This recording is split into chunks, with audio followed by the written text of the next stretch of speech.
Hello and welcome to day 5 of World Architecture Festival Virtual, whatever your time zone. I'm Paul Finch, founder and program director of WAF. It will be my pleasure to co-host today's presentations with WAF curator Jeremy Melvin.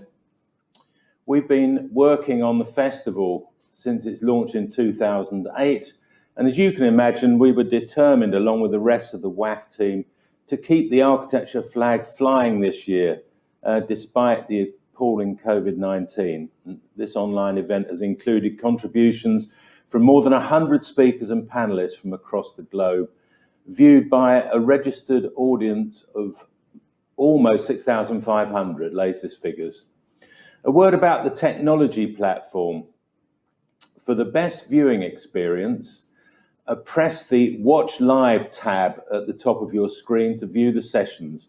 Many of these will include responses to audience questions. To get involved, click on the live discussion box on the right-hand side of your screen and ask away or make a comment. If there's no Q&A during a session, you can still use this box to discuss it with other attendees. You can also share your views on the sessions on social media using hashtag WAFVirtual. I'd like to thank all our supporters, particularly our founder partner, Grower. They've been running a competition all week to win 100 Grower hand showers and 5 Grower blue water systems. You can enter this by visiting the Grower booth in the Partners and Sponsors virtual area. Thanks also to our headline partners, ABB and Miele, gold sponsor Epic Games, silver sponsors Turkish Stones, Velux and VM Zinc, and bronze sponsors Lumion and Skyfold. Without their support, we wouldn't be able to bring you this virtual event. So please take time to use the platform to find out more about what they can offer.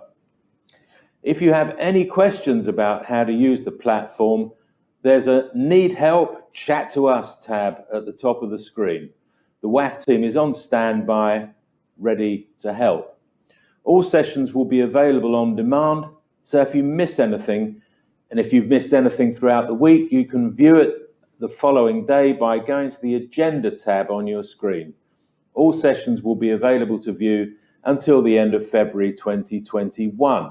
A word on the backdrop behind us. This image, captained by Stein Bollert, is a photo of our 2019 World Building of the Year, the Lokaal Public Library in Tilburg, Netherlands, designed by Civic Architects. Well, Jeremy, I'm looking forward to today's events. We're kicking off with 3 short sessions involving finalists and past winners of the Architectural Review Emerging Architecture Awards. This is an award for younger architects, and they'll be chatting in sessions chaired by the AR's editor, Manon Mollard. But the first section you're chairing this morning is about the post-COVID workplace, and I'm looking forward to that. Yes, it's part of our business stream, but obviously it has repercussions across the whole of how we think about architecture in cities, and this very, very complex issue of whether people are going to return to the workplace, and if so, what we will need to do to the workplace, how can it be adapted to give greater choice, greater freedom, and probably a better from a health point of view as well. Yes, we've had some discussion about this in sessions this week, and some architects seem to think that very few people will ever go back, at least full-time, to the office. But on the other hand, we've had quite a few pleas almost for the power of the creative meeting. So we'll have to wait and see what Andrew Chadwick thinks about that. We've also got a business stream session on developing and nurturing talent, a very big issue, but not very often discussed.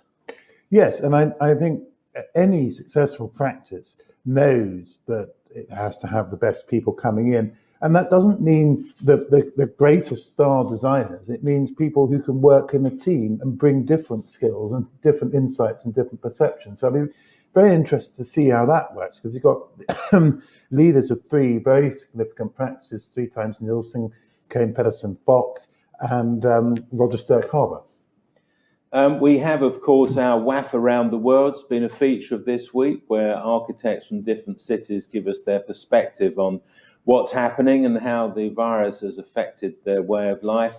And at 12 today, London time, we've got Raphael Vignoli coming to us from New York. Jeremy, you're doing the lunchtime lecture chairing today with an old friend of WAF, Sir Peter Cook. Yes, he's going to talk about the melancholy, the obsessive and the positive. I'm not entirely sure how we're going to unfold that, but of course melancholy has a strong relationship to architecture. If one thinks of Dürer's print of melancholy and of Faust in his study, which is a very architectural setting. And Peter, this is the latest in the series of talks Peter has given on Friday lunchtimes at WAF over the last few years, which have included heroes and other sorts of slightly sideways looks at architecture. And then this afternoon, back to some very practical matters.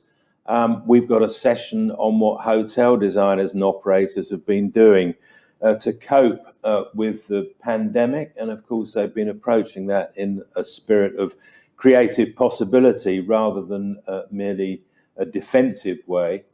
And then we've got a big session, our second international question time. We had a very lively session yesterday, and we've got speakers including Maria Warner-Wong, Patrick Bellew, Christoph Ingenhoven, and Joe Nuero. I'm looking forward to that because, of course, we have no idea what they're going to say, and they don't know what questions we're going to ask, other than it would be odd if we didn't ask them something about how they feel the world's going to work post-pandemic. Yes, and of course being joined by the President-elect of the Royal Institute of British Architects, Simon Alford, as well. So there'll be a sort of institutional view as well as the views of different individuals. And we've also got Benedetta Tagliabue, who'll be joining us from Barcelona, and Alison Brooks, who brought up in Canada, but now very much part of the UK scene, and a WAF category winner. And then I suppose a highlight to conclude WAFVirtual, Jeannie Gang is going to be doing the early evening keynote. Absolutely. I'll be very interested to see what she's going to talk about, because ever since she, I suppose, hit international prominence, must be 10 years ago now, if it's a day, with the wonderful Aqua Tower in Chicago, she's come up with a series of really inventive ways of conceiving projects, not just in delivering some very fine buildings, but the thinking that goes into them, I think, is really, really interesting, from advanced ecology to structures to material science. It's a very wide range of influences that she understands and brings together in individual projects. And I'm struck by a rather fine book that she's produced, or the practice has produced, Studio Gang Architecture. And I think it's notable that several speakers we've had this week have produced books, and that relationship between architects and architecture and formal publications, I think, is absolutely alive and well. David Adjaye spoke on Monday. He's got a book, the first of an oeuvre complete, coming out. On Tuesday, Professor Robert Adam talked to us about memory and time and history, really based on his book. We've had Lars Krukerberg from Graft Architecture, very interesting book about mobility and branding and the temporary. So I think that we perhaps should pay more attention at WAF in future. We've done book clubs, but my feeling is we should probably give it more emphasis in the future. I think it's very interesting that people are really concentrating on books, because, you know, the logic of digital technologies is the death of the book. Just as the logic of COVID, some people think, is the death of the office. Well, the book has survived and is thriving. Probably the office will too. It may not be quite what we know it to be now. Well, if they're produced to the standards of Mario Cucinella, who spoke to us on Wednesday, I think the book is alive and well. So we're looking forward to the day, and I'm about to introduce Manon Mollard.